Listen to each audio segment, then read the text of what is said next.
Hey guys, what's up? And today it's a Mr. Awesome Reacts, and today we're going to be reviewing the Venom movie. Now, before we start, I have to say why it took me so long to do this video, which I watched Venom last week, which school had to come first, so I had to do all my schoolwork, and now since I don't have anything to do, I basically am doing the review video finally.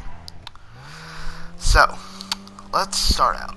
So, that night I was at the homecoming game of my school, so there was that I went to, which essentially was really cool, and I was a little bit hesitant to go watch Venom because of the Rotten Tomatoes score it got, which was like 30, and I was just sitting in that theater, just waiting until the the bad moment would come, and the movie would just be a downslide afterwards. Hi. What service are you looking for? I just waited and waited for that, but it never came. Which call me back when you figured out how that brain of yours works. These critics, man, they literally compared this movie to Catwoman, the Catwoman movie, and Fan Four Stick. Yeah, literally compared those two abominations. I don't know why I don't know what they found was so bad about it. So I was watching the film, and honestly, the big high point is Venom. Now, Tom Hardy did a very good job as Eddie Brock in the film, and it was the best design of Venom in any film, which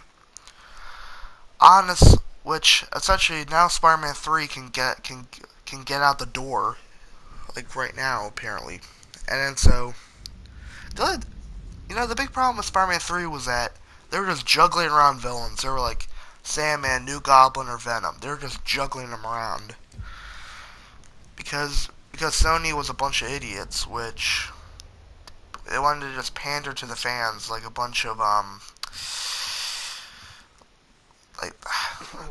yeah, which essentially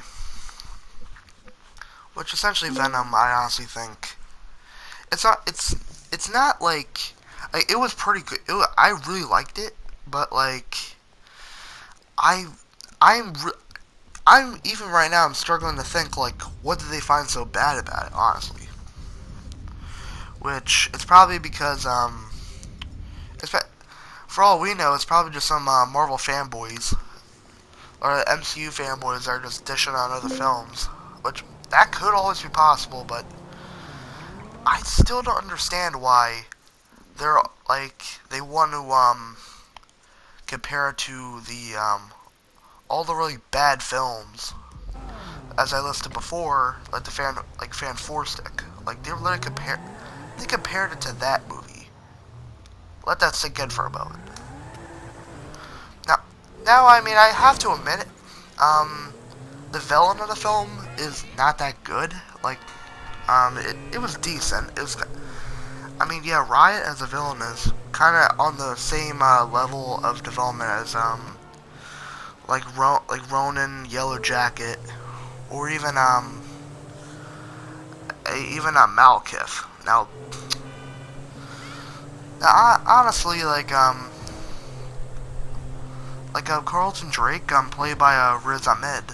Essentially, I honestly think it was a very cool character dynamic between him and Eddie Brock, which essentially at that point, in the film,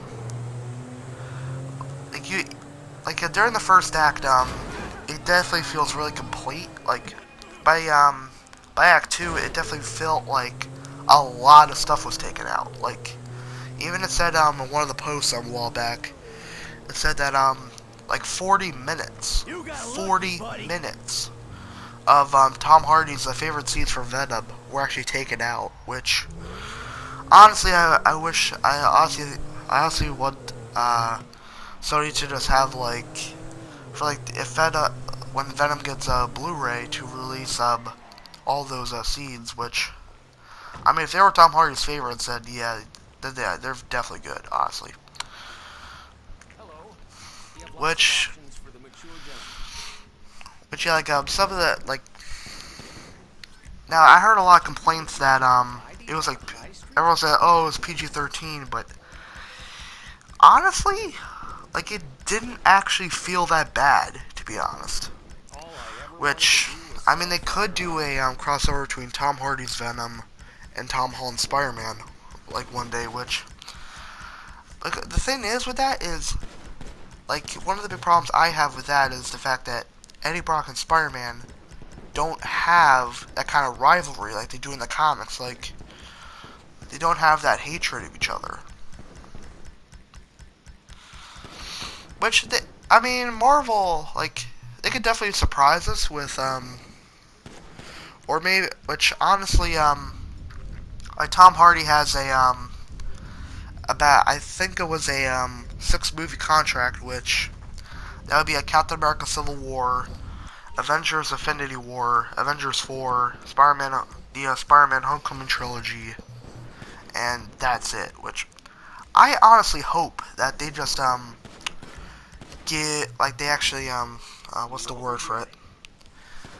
Like actually give a renewal of his contract. Which, yeah, like honestly the film the film as a whole was actually really good, honestly. And the critics are definitely wrong. Like, these people are really overreacting, honestly.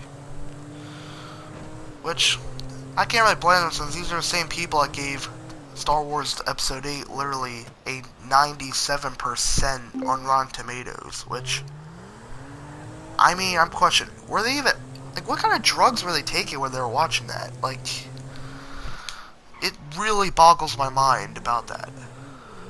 So, end it, conclusion thoughts. Venom, I honestly think, is a very solid film, to be honest.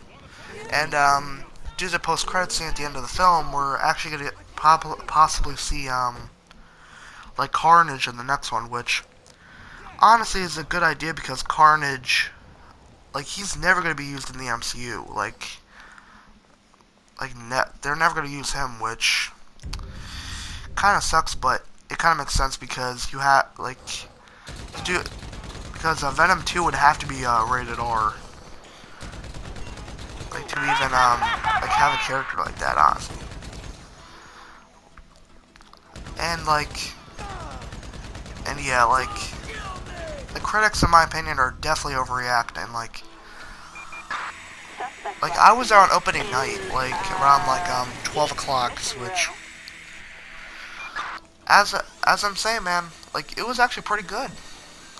To be honest, it really blew my expectations, so, yeah. Now, honestly, man, I'm still questioning, like, what did they find so bad about it? Which, essentially, that'll close up my review, and like, comment, and subscribe, and goodbye.